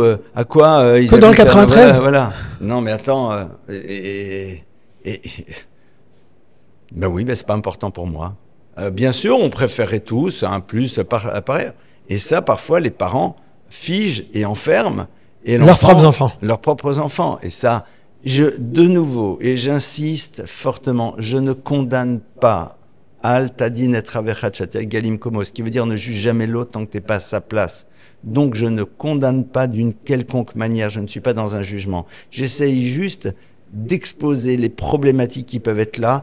Je ne sais pas pourquoi elles existent, ou parfois on peut essayer de découvrir, mais on a le droit d'y réfléchir, on a le droit de s'interroger pour essayer de faire avancer l'histoire. Alors papa, est-ce que je peux finir avec une dernière question? Vas-y. Je sais pas si ça serait une dernière question, mais je vais te dire quelque chose que je dis souvent, et je voudrais savoir si tu es d'accord. Et si tu as des ajouts ou peut-être tout simplement... un désaccord. Un désaccord ou une validation en partie, voilà. Quand je dis aux garçons et aux filles, quand vous cherchez un conjoint, il y a 2 qualités que je pense essentielles, qui sont les premières choses que vous devez vérifier et regarder. Et c'est ce qui permet souvent de faire en sorte que ça puisse réellement avancer, ou bien... Moi, je leur parle de 2 points. Le premier point que j'aborde chaque fois, je m'excuse, c'est le chesed, le don. Est-ce que tu viens pour donner? Bien évidemment que ça rejoint beaucoup de choses que tu as dit. Et la deuxième mida, donc la deuxième qualité sur laquelle j'insiste, c'est le émet, la vérité. Être prêt à reconnaître que j'ai tort. Ok, ce qui est vrai à un moment. J'ai tort, j'ai fait une erreur. Être honnête, ok, dans cette démarche et surtout être moi-même. Je pense que le émet, il s'exprime déjà dans la capacité de dire désolé, j'ai eu tort, comme tu l'as dit d'ailleurs tout à l'heure. Et surtout à essayer un petit peu de voir est-ce que j'ai en face de moi quelqu'un qui est vrai ou qui est tout simplement recouvert par 17 masques, et que le temps que je découvre les masques, peut-être après je serai déjà engagé dans une relation avec un enfant ou 2, et ça sera tellement compliqué de réparer à ce moment-là. Est-ce que tu es d'accord avec ces 2 points, tels que je les ai bien exprimés, en tout cas expliqués? Le chesed, être réellement dans une approche de donner à l'autre, je cherche à donner. Il se trouve, je leur dis chaque fois, il se trouve que quand tu donnes à quelqu'un, s'il n'est pas méchant, sadique, mauvais, il a toujours envie de te donner en retour. Oui, mais est-ce que tu viens pour donner au départ? Et grand 2, est-ce que tu as quelqu'un de vrai, qui saura reconnaître ses erreurs et qui en tout cas ne cherche pas à présenter ce qu'il n'est pas, à jouer à je sais pas quoi? Alors j'entends ce que tu me dis. C'est sûr que sur le premier point, il est fondamental, savoir donner, avoir envie de donner, parce qu'il n'y a pas de plus grand bonheur de réaliser qu'on est la source du bien-être de l'autre. Il faut faire très attention, parce que parfois le don, c'est une manière d'enfermer l'autre, parce que c'est créer un système de dette dans lequel je te donne, avec je une te dépendance. donne, je te donne, et donc il y a à la fois une dépendance et puis en même temps ce qu'on appelle l'autre est en dette, parce que d'accord, je lui ai tellement donné qu'il se sent mal par rapport à moi. La notion du émet de vérité, être vrai, c'est complexe, parce que tu ne sais pas si l'autre arrivera toujours à être à l'écoute de la totalité de ce que tu lui présentes de toi. Est-ce qu'il est équipé pour cela? Par contre, ce que tu as dit, et je vais prendre ça avec la double lecture du mot, la reconnaissance. Mais la reconnaissance, être capable de reconnaître ses erreurs, ça je suis d'accord. Ça c'est fondamental, mais aussi faire preuve de reconnaissance, verbaliser, exprimer. Il ne faut pas oublier que quand on a de la reconnaissance vis-à-vis de quelqu'un, la première personne qui est touchée, c'est nous-mêmes, parce qu'on prend la mesure de ce que cette personne nous apporte. Moi, quand il peut y avoir, oui, même on essaye de faire en telle sorte que ce soit le moins possible au fur et à mesure des années, une difficulté dans ma relation de couple, ou à un moment il y a quelque chose qui m'embête, qu'est-ce que j'essaye de faire? J'y arrive pas toujours. De mettre face à moi tous les éléments super positifs qui sont présents. Ce qui fait qu'au bout d'un moment, eh bien, les choses, on les relativise complètement. Même si elles peuvent nous poser problème, même s'il peut y avoir des accords. Et la reconnaissance exprimée aussi vis-à-vis de l'autre. Dire à l'autre qu'est-ce qu'il nous apporte. Savoir lui dire merci sur les détails. Savoir exprimer ça. Il ne faut pas oublier, Rav Wolbe explique, Rav Wolbe est un des très très grands maîtres de la pensée juive qui disait qu'un univers dans lequel il n'y a pas de reconnaissance, au bout d'un moment, c'est la haine qui s'installe. D'ailleurs, dans tous les couples dans lesquels j'ai vu, qu'il me disait, on ne s'aime plus sans qu'il y ait eu nécessairement des choses dramatiques qui se soient passées, c'est qu'il y a eu une absence de reconnaissance. Donc oui, je te suis pleinement. La notion de chesed, d'altérité, être dans le souci de l'autre, avoir envie de lui apporter, ça c'est le premier point. Essayer d'être vrai dans le sens où je suis capable de reconnaître à un moment que j'ai pu faire des erreurs et exprimer surtout cette dimension de reconnaissance. Et pour conclure, dans le cadre d'une rencontre, on peut parfaitement voir cela.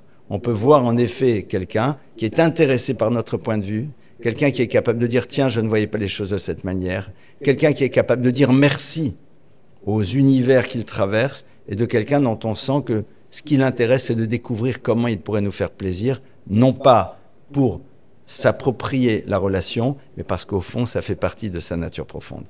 Merci beaucoup, papa. J'ai beaucoup aimé cet échange. Et déjà, ça m'a énormément apporté. Et j'espère que aux personnes qui vont aussi écouter, ça pourra apporter et faire en sorte que, si seulement, grâce à ces quelques idées, il y a des personnes qui vont réussir à plus avancer, à construire, ça aura valu ce podcast largement, je pense. Clairement, je crois qu'il faut prendre ces moments-là comme étant des pistes de réflexion que l'on propose, d'accord ? Donc on n'est pas du tout en train de dire... Ni en jugement, voilà, ni en ordre, ni en bien, ni en mal. Voilà, ni en mode d'emploi. Voilà. C'est pas un mode d'emploi, c'est des éléments de réflexion que l'on a ensemble, qui sont mis à disposition de celles et de ceux qui l'écouteront, et avec lesquels ils feront ce qu'ils désirent pour construire ce qu'on espère, un futur qui se conjuguera au plus que parfait avec l'aide de Dieu. Amen, amen. Merci beaucoup, beaucoup. Merci à toi.